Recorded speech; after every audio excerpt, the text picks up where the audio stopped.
நிதி ஆயோக் கூட்டத்தை புறக்கணிக்கிறேன் என்று கூறிய முதலமைச்சர் ஸ்டாலின் தற்போது டெல்லிக்கு போகிறார். வெள்ளை கொடைக்கு வேலை வந்துவிட்டதோ என்று அதிமுக பொதுச் செயலாளர் EPS கூறியுள்ளார்.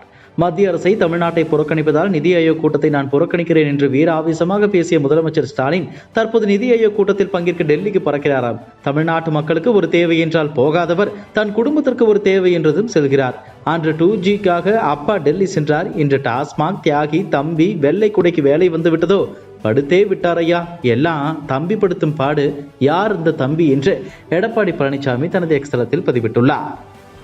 தமிழக பாஜக முன்னாள் தலைவர் அண்ணாமலை அறிக்கை ஒன்றை வெளியிட்டுள்ளார். தூத்துக்குடி மாவட்டம் ஒட்டப்பிடாரம் அருகே பல நூறு ஆண்டுகள் பழமையான அம்மன் சிலையை வெளிநாட்டிற்கு கடத்த முயற்சித்த திமுக ஒன்றிய இளைஞர் அணி நிர்வாகி விக்னேஷ் என்ற விக்கி மற்றும் அவரது கூட்டாளிகள் கைது செய்யப்பட்டுள்ளனர்.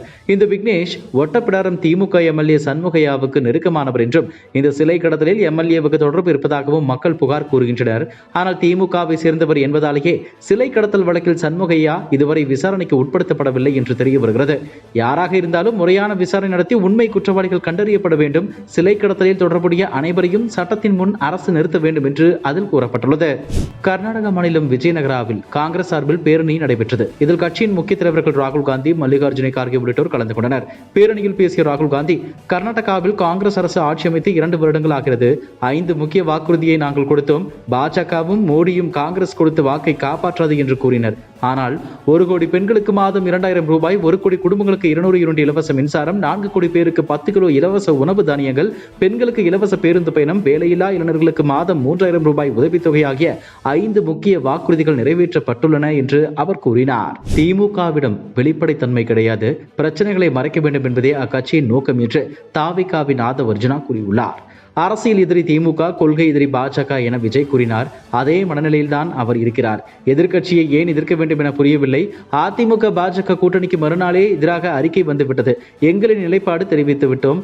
அதிமுக பல தேர்தல்களில் தோல்வியடைந்துள்ளது. எதிர்க்கட்சியை எதிர்க்கக்கூடிய திட்டம் என்னவாக இருக்கும்? 2026 தேர்தல் முடிவின் போது திமுகவின் இருமாப்பு எங்கு இருக்கிறது என பார்ப்போம். தாவேகா பிரச்சாரமும் மக்கள் சந்திப்பும் டிசம்பர் மாதத்திற்குள் பேரதிர்வை உருவாக்கும் என்று ஆதவர்ஜுனா கூறினார். மகாராஷ்டிரா மாநிலத்தில் பாஜக முதலமைச்சர் தேவேந்திர பட்னாவிஸ் தலைமையில் சிவசேனா துணை முதலமைச்சர் ஏக்நாத் ஷிண்டே, தேசியவாத காங்கிரஸ் துணை முதலமைச்சர் அஜித் பவார் ஆகியோரின் கூட்டணி ஆட்சி நடக்கிறது. முன்னாள் அமைச்சரும் தேசியவாத காங்கிரஸை சேர்ந்த நாசிக் மாவட்ட ஏவ்லா தொகுதி MLAவாகவும் மகாராஷ்டிராவில் OBC சமூகத்தின் தலைவராகவும் சகன் புஜ்பல் இருந்து வருகிறார். சிவசேனா, காங்கிரஸ் போன்ற கட்சிகளில் இருந்த சகன் புஜ்பல் கடந்த 1999ஆம் ஆண்டில் தேசியவாத காங்கிரஸில் இணைந்தார். கடந்த ஆண்டு மகாராஷ்டிராவில் மீண்டும் ஆட்சியை பாஜக கூட்டணி பிடித்திருந்தாலும் சகன் புஜ்பலுக்கு அமைச்சர் பதவி வழங்கப்படவில்லை. அதனால் அவர் கடும் அதிருப்தியில் இருந்து வந்தார். கடந்த மார்ச் மாதம் அமைச்சராக இருந்த தனஞ்சய் முண்டே கொலை வழக்கில் சிக்கியதால் பதவி விலக வேண்டிய கட்டாயம் அவருக்கு ஏற்பட்டது. அமைச்சரவையில் ஒரு இடம் காலியானதால் அந்த இடத்தில் சகன் புஜ்பல் அமைச்சராக இடம்பெறுவார் என எதிர்பார்க்கப்பட்டது. ஆனாலும் அமைச்சர் பதவி அவருக்கு வழங்கப்படவில்லை. நீண்ட பஞ்சாயத்திற்கு பின்னர் தேசியவாத காங்கிரஸ் கட்சியின் மூத்த தலைவர் சகன் புஜ்பல் அமைச்சராக பதவியேற்றுக் கொண்டார். டெல்லியில் வரும் 24ஆம் தேதி நிதி ஆயோக் கூட்டம் நடைபெறவுள்ளது. நிதி ஆயோக் கூட்டத்தில் பங்கேற்க அனைத்து மாநில முதலமைச்சர்களுக்கும் மத்திய அரசு அழைப்பு விடுத்துள்ளது. இந்த கூட்டத்திற்கு பிரதமர் மோடி தலைமை ஏற்கிறார். இந்த நிலையில் நிதி ஆயோக் கூட்டத்தில் பங்கேற்பதற்காக முதலமைச்சர் MK ஸ்டாலின் டெல்லி செல்ல இருப்பதாக தகவல்கள் வெளியாகியுள்ளன. 23ஆம் தேதி டெல்லி செல்லும் முதலமைச்சர் MK ஸ்டாலின் அங்கு முக்கிய பிரமுகர்களை சந்தித்து பேச வாய்ப்புள்ளது. தாம்பரம் அடுத்த சேலையூர் அகரம் தென் பிரதான சாலையில் உள்ள தனியார் திருமண மண்டபத்தில் தமிழக பாஜக சார்பில் ஆபரேஷன் சிந்தூர் மூவர்ண கொடி பேரணி தொடர்பான மாநில மாவட்ட குழு ஆலோசனை கூட்டம் மாநில துணைத் தலைவர் சக்கரவர்த்தி தலைமையில் நடைபெற்றது. இதில் அகில இந்திய பொதுச் செயலாளர் துஷ்யந்த் குமார் கௌதம், மாநில இணை பொறுப்பாளர் சுதாகர் ரெட்டி, முன்னாள் ஆளுநர் தமிழிசை, தேசிய செயற்குழு உறுப்பினர் H ராஜா, சட்டமன்ற உறுப்பினர் சரஸ்வதி, மாநில துணைத் தலைவர்கள், பொதுச் செயலாளர்கள், மாவட்ட தலைவர்கள், மாவட்ட பொறுப்பாளர்கள் என ஏராளமானோர் கலந்து கொண்டனர். கூட்டத்தில் தமிழகம் முழுவதும் 10,000 இடங்களில் ஆபரேஷன் சிந்தூர் மூவர்ண கொடி பேரணி மாதம் முழுவதும் ஒவ்வொரு பகுதியாக நடத்த திட்டமிடப்பட்டுள்ளது.